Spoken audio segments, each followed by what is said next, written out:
Tollywood super star Mahesh Babu నటించిన latest movie మహర్షి official teaser release తర్వాత అంచనాలు మరింతగా పెరిగిపోగా సినిమాకు ఓవర్సీస్ లో అలాగే కొన్ని చోట్ల బిజినెస్ ఫైనల్ అయిన విషయం తెలిసింది. ముందుగా రాయలసీమలో అలాగే కర్ణాటకలో సినిమా బిజినెస్ ఫైనల్ అవ్వగా ఇప్పుడు ఓవర్సీస్ లో సినిమా బిజినెస్ ఆల్మోస్ట్ కంప్లీట్ అయిపోయిందని సమాచారం. గ్రేట్ ఇండియా ఫిల్మ్స్ వారు సినిమా బిజినెస్ ను ఓవరాల్ గా 11.6 కోట్ల రేటు చెల్లించి దక్కించుకున్నారు. ఇది భరత్ అనే నేనుతో పోల్చుకుంటే తక్కువ బిజినెస్ అనే చెప్పాలి. భరత్ అనే నేను టోటల్ వరల్డ్ వైడ్ గా 16 కోట్ల వరకు ప్రీ రిలీజ్ బిజినెస్ ను సొంతం చేసుకుంది. ఆ లెక్కతో పోల్చుకుంటే మహర్షి సినిమా బిజినెస్ మాత్రం 11.6 కోట్లు మాత్రమే పలికింది. దానికి కారణాలు ఏంటనేవి క్లియర్ గా తెలియకపోయినా నిర్మాతలు 18 కోట్ల రేంజ్ కోట్ను అక్కడ వేసినా కానీ బయ్యర్లు ఎవరు ముందుకు రాకపోవడంతో చివరికి ఈ రేటుకు ఫిక్స్ చేసినట్లు తెలుస్తుంది. దాంతో ఓవరాల్ గా ఓవర్సీస్ లో 11.6 కోట్లు పలికిన సినిమా బాక్సాఫీస్ దగ్గర ఇప్పుడు మినిమం లో మినిమం 3 మిలియన్ల నుండి 3.2 మిలియన్ల వరకు గ్రాస్ ను ఓవర్సీస్ లో వసూలు చేస్తే బ్రేక్ ఈవెన్ ను సొంతం చేసుకుంటుంది. ఒకవేళ లొకేషన్స్ భారీగా ఉంటే కనుక ఈ లెక్క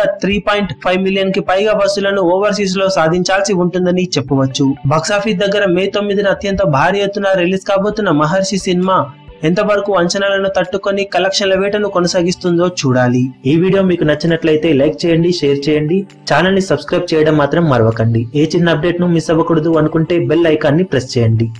లేటెస్ట్ సినిమా అప్డేట్స్ కోసం బాక్సాఫీస్ కలెక్షన్స్ రిపోర్ట్స్ కోసం మా అఫీషియల్ యూట్యూబ్ ఛానల్ ను సబ్స్క్రైబ్ చేసుకోండి. ఏ చిన్న అప్డేట్ ను మిస్ అవ్వకూడదు అనుకుంటే బెల్ ఐకాన్ ని ప్రెస్ చేయండి.